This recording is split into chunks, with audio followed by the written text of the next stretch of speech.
नमस्कार दोस्तों, स्वागत है आपका आपके अपने YouTube channel ideal coaching classes में। और आज की जो क्लास होने वाली है वो 2 मार्च के करंट अफेयर्स से रिलेटेड है। ठीक है ना।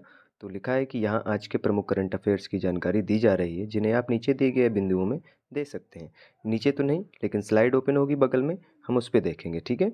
तो पहला क्वेश्चन दिया हुआ है कि हाल ही में फरवरी 2024 में WTO का 13वां मंत्री स्तरीय सम्मेलन का आयोजन कहाँ चल रहा है। ठीक है ना। थोड़ा सा करेक्शन है यहाँ पे, कहाँ चल रहा है, तो वो चल रहा है आबू धाबी में। ठीक है ना। UAE के अंतर्गत आता है आबू धाबी। नेक्स्ट है क्वेश्चन नंबर सेकंड। तो सेकंड से पहले इसके बारे में जान लेते हैं, जो हमने फर्स्ट पढ़ा है उसके पहले। ठीक है ना, उसकी जानकारी ले लेते हैं। तो फर्स्ट नंबर जो क्वेश्चन था उसके बारे में लिखा हुआ है विस्तृत रूप में कि 29 जुलाई 2016 को अफगानिस्तान वर्ल्ड ट्रेड ऑर्गेनाइजेशन, जिसको हम WTO के नाम से जानते हैं, में 164वां मेंबर के रूप में शामिल हुआ है। कौन शामिल हुआ है? तो अफगानिस्तान। ठीक है। और 26 फरवरी 2024 को WTO में 2 नए मेंबर कोमोरोस और तिमोर लेस्ते औपचारिक रूप में WTO में शामिल हुए हैं। अब जो कुल मेंबरों की संख्या है वो 166 हो गई है। ठीक है भाई। चलिए, तो क्वेश्चन नंबर सेकंड है। सेकंड आपका दिया हुआ है, हाल ही में देश के अगले लोकपाल, ठीक है ना, अगले लोकपाल किसे बनाया गया है? तो पूर्व जज जस्टिस AM खानविलकर। ठीक है ना। पूर्व जज थे कौन? तो जस्टिस AM खानविलकर। ठीक है। इनके बारे में महत्वपूर्ण तथ्य जान लेते हैं। तो लिखा है कि पूर्व जज जस्टिस AM खानविलकर ने 29 जुलाई 2022 को अपनी सेवानिवृत्ति हुए थे भैया। मतलब ये रिटायर हुए थे कब? तो 29 जुलाई 2022 को। फिर लिखा है MM ने यानी यहाँ पे AM होना चाहिए बेटा, यहाँ पे AM होना चाहिए। AM ने उस पीठ का नेतृत्व भी किया किया था। किसका? जिसने 2002 में गुजरात के भनकी दंगों में, ठीक है ना, भनकी दंगों में PM नरेंद्र मोदी को क्लीन चिट देने वाला फैसला सुनाया था। ठीक है। उसमें भी ये क्या थे? उस पीठ के सदस्य थे। नेक्स्ट क्वेश्चन देखते हैं, क्वेश्चन नंबर 3। 3 नंबर क्वेश्चन में दिया हुआ है, हाल ही में 2024 में WGC world gold council India ने किसे अपना मुख्य अधिकारी नियुक्त किया है? तो डी बेयर्स के सचिन जैन। ठीक है ना। सचिन जैन को कल भी इनके बारे में पढ़ा था हम लोगों ने। तो इनका पूरा नाम है डी बेयर्स के सचिन जैन। ठीक है। इनके बारे में थोड़ी सी विस्तृत रूप में जानकारी देखते हैं। दिया हुआ है कि वर्ल्ड गोल्ड काउंसिल WGC ने 27 फरवरी 2024 को भारत के नए CEO के रूप में नियुक्त किया गया। WGC इंडिया के मार्च से प्रमुख होंगे ये। ठीक है ना। और उनके पास अपने कार्य का अच्छा व्यापक अनुभव है। डी बेयर्स के सचिन जैन के पास अपने पिछले 13 सालों का अग्रणी भूमिका निभाई है। ठीक है ना भैया। थोड़ा सा जो है करेक्शन है इनमें, और ये हमने ध्यान नहीं दिया, इस वजह से थोड़ा सा जो है हो जाता है कभी कभी राइट करने पे। तो चलिए नेक्स्ट क्वेश्चन 4 देखते हैं। हाल ही में किस देश ने घोषणा की कि वह अपने देश के भविष्य की पीढ़ियों के लिए तंबाकू की बिक्री पर हमेशा के लिए प्रतिबंध लगाने वाले विश्व के पहले कानून को निरस्त करेंगे? तो भैया वो हैं न्यूजीलैंड। इनके बारे में कल भी पढ़ा था हमने, थोड़ा सा इनके बारे में जानते हैं। लिखा है, न्यूजीलैंड की नई सरकार का कहना है कि सिगरेट पर प्रतिबंध लगे कानून को वापस लेने की तैयारी कर रही है, क्योंकि वह कर कटौती के लिए धन मुहैया करा रहा है। धूम्रपान मुक्त 2025 नीति को पूरा करने के लिए न्यूजीलैंड की नई सरकार ने अपनी धूम्रपान कानून में संशोधन किया है। नेक्स्ट क्वेश्चन देखते हैं बेटा, क्वेश्चन नंबर 5।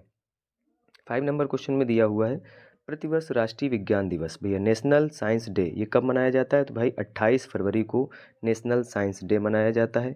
इसके बारे में थोड़ी सी जानकारी ले लेते हैं, जो कि लिखा हुआ है कि विज्ञान के प्रति समाज में जागरूकता लाने और देश के बच्चों के अंदर वैज्ञानिक सोच को विकसित करने के उद्देश्य से हर साल 28 फरवरी को राष्ट्रीय विज्ञान दिवस मनाया जाता है। 2024 राष्ट्रीय विज्ञान दिवस की थीम विकसित भारत के लिए स्वदेशी प्रौद्योगिकी है। क्या है भाई? तो स्वदेशी प्रौद्योगिकी है। ठीक है। नेक्स्ट क्वेश्चन देखते हैं, क्वेश्चन नंबर 6 है, देश में पशुओं को सुरक्षित रखना, उपचार, देश रख रखाव व पशु कल्याण के लिए हाल ही में 2024 में राष्ट्रीय पहल वनतारा, आपने सुना होगा इस वनतारा का नाम भाई। तो वनतारा में आपने देखा होगा मुकेश अंबानी जी के सुपुत्र जी इस समय इससे रिलेटेड चीज़ें बताते आपको नजर आएंगे। ठीक है। योजना किसने लॉन्च की हुई ये बताया गया इसमें, तो रिलायंस समूह के द्वारा, यानी जियो रिलायंस जो है उन्हीं के द्वारा। ठीक है। तो देखिए इसके बारे में थोड़ा सा जान लेते हैं। लिखा है, रिलायंस फाउंडेशन और रिलायंस इंडस्ट्रीज़ द्वारा पशु कल्याण को बढ़ावा देने के लिए राष्ट्रीय पहल वनतारा योजना की शुरुआत की है। अनंत अंबानी, ठीक है ना, के नेतृत्व में मई यह योजना चलेगा। ठीक है ना, के नेतृत्व में मई तक चलेगी। ठीक है ना भाई।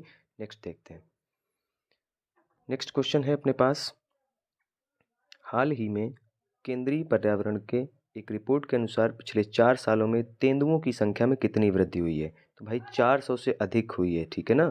कितनी? तो 400 से अधिक, ठीक है? इनके बारे में थोड़ा सा जान लेते हैं इस प्रश्न के बारे में।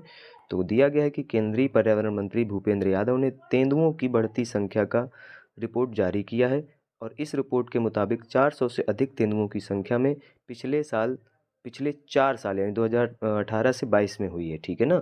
2018 से लेकर 2022 के बीच में कितने? तो 400 प्लस यानी 400 से ज़्यादा, ठीक है? तेंदुओं की संख्या बढ़ी है। नेक्स्ट देखते हैं क्वेश्चन नंबर 8 और 8 नंबर क्वेश्चन में दिया है कि हाल ही में 2024 में राजा चार्ल्स तृतीय, ठीक है ना? जो कि ब्रिटेन के राजा हैं, राज्य गलत लिखा है यहाँ पे, राजा होना चाहिए। उनके द्वारा किस भारतीय को नाइट की उपाधि दी गई थी? तो भैया सुनील भारती मित्तल। इनको काहे की उपाधि दी गई है? तो नाइट की उपाधि दी गई है, ठीक है भाई?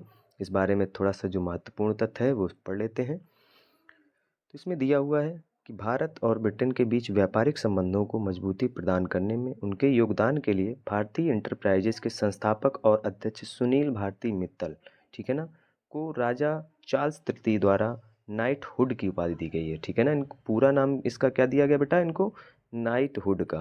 तो हम नाइट ना कह के इनको हम नाइटहुड के नाम से ही पढ़ेंगे, ठीक है?